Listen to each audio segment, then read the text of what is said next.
किराम अस्सलामु अलैकुम व रहमतुल्लाहि व बरकातुहू। अल्लाह रब्बुल आलामीन दरबार देखने रब्बुल कोटि शुक्र सजदा আদায় করি।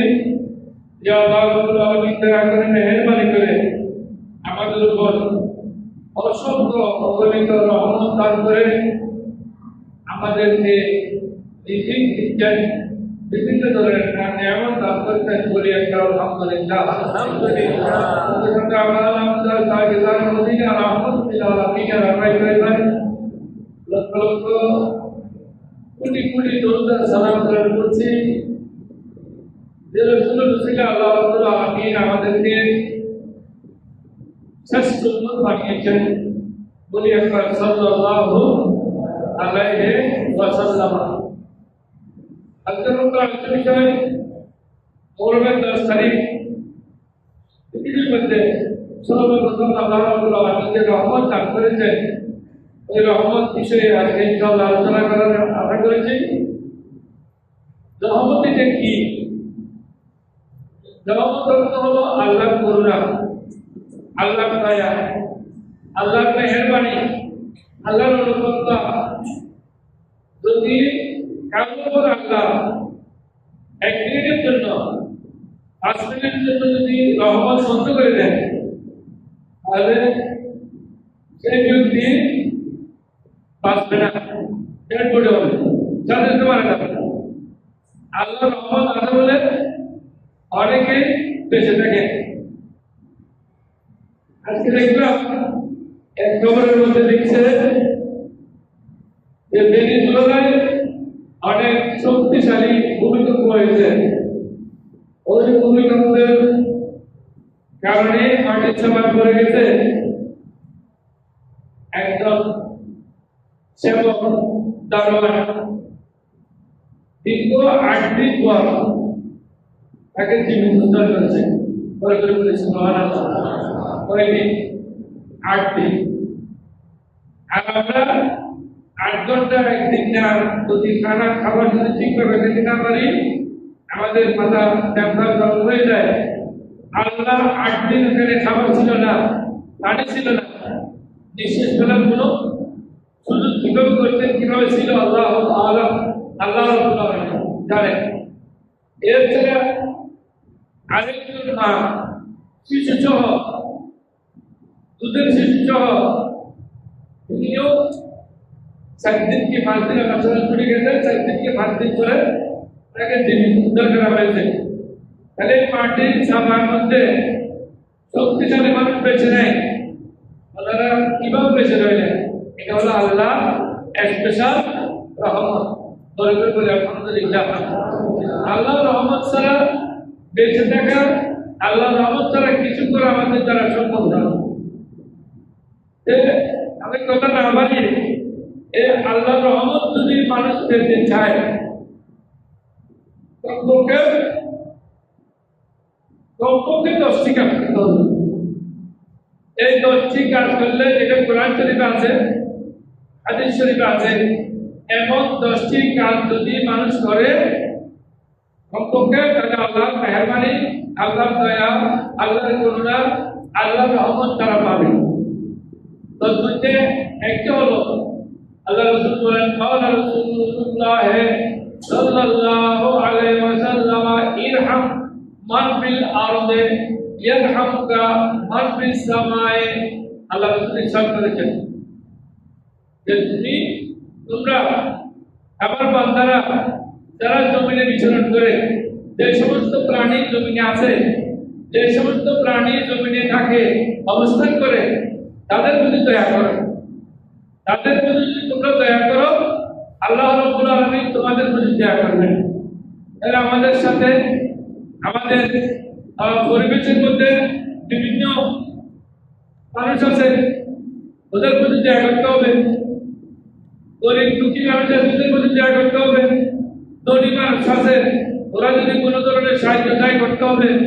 একজন একজনকে সাহায্য করা, একজন একজনের প্রতি দয়া করা যারা করবে আল্লাহ রাব্বুল আলামিন তাদের উপর আল্লাহর রহমত আসবে। এরা আল্লাহর রহমত থেকে কখনো বঞ্চিত হবে না, এরা আল্লাহর রহমত পাবে। দুই দুই নম্বরে ফরজ ইবাদতগুলো পালন করা। আল্লাহ রাব্বুল আলামিন বলেন আকিমুস সালাতা ওয়া আতুজ যাকাতা ওয়া আতিউর রাসূলা লাআল্লাকুম তুরহামুন।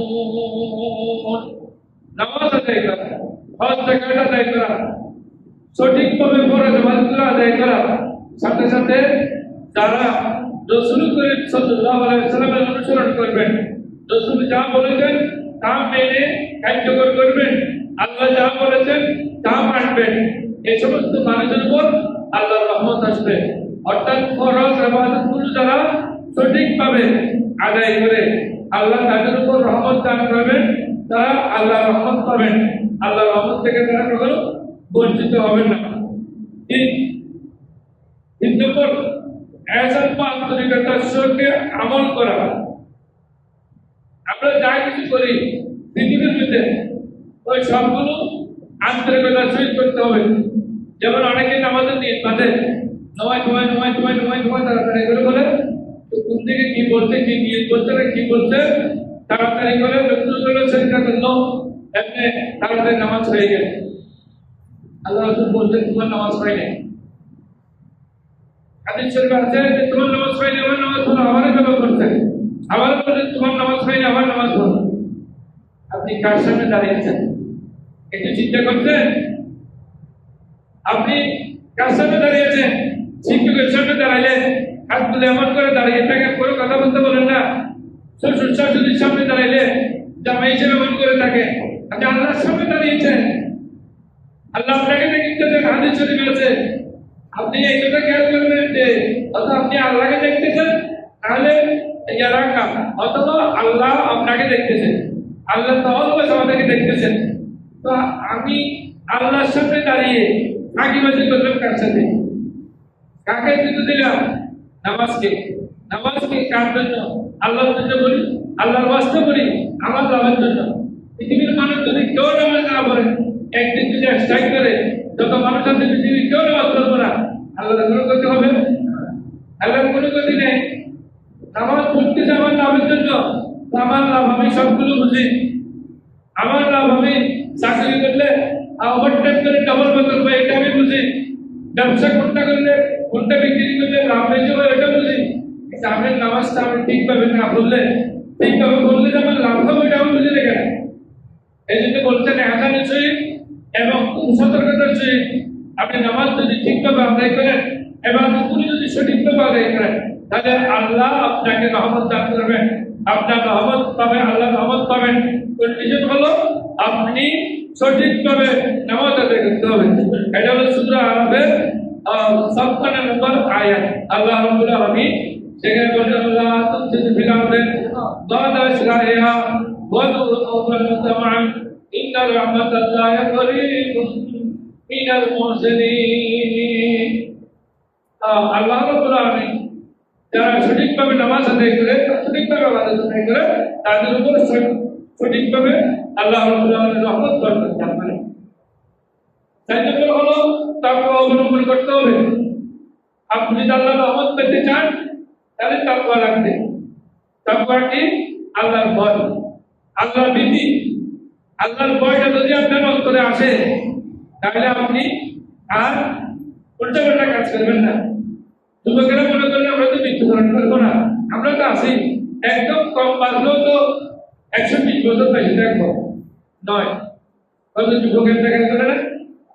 এই জন্য আপনার আসার সিরিয়ালটা ঠিক আছে, যাওয়ার কিন্তু কোনো সিরিয়াল, যাওয়ার মধ্যে কোনো সিরিয়াল নেই। যুবকও চলে যায়, যুবতীও যায়, বৃদ্ধও যায়। বিশেষ করে কিতাব একটা ঘটনা লিখতেছে, একজন বৃদ্ধ মানুষ জীবনে কোনোদিন আয়না বা গ্লাস দেখে নেই, এবার সামনে আয়না দেখছে, আয়না দেখে দেখতেছে তার কয়েকটা দাড়ি সাদা হয়ে গেছে। কয়েকটা দাড়ি সাদা হওয়া এটা দেখার সাথে সাথে সে বেহুশ হয়ে উঠে পড়েছে।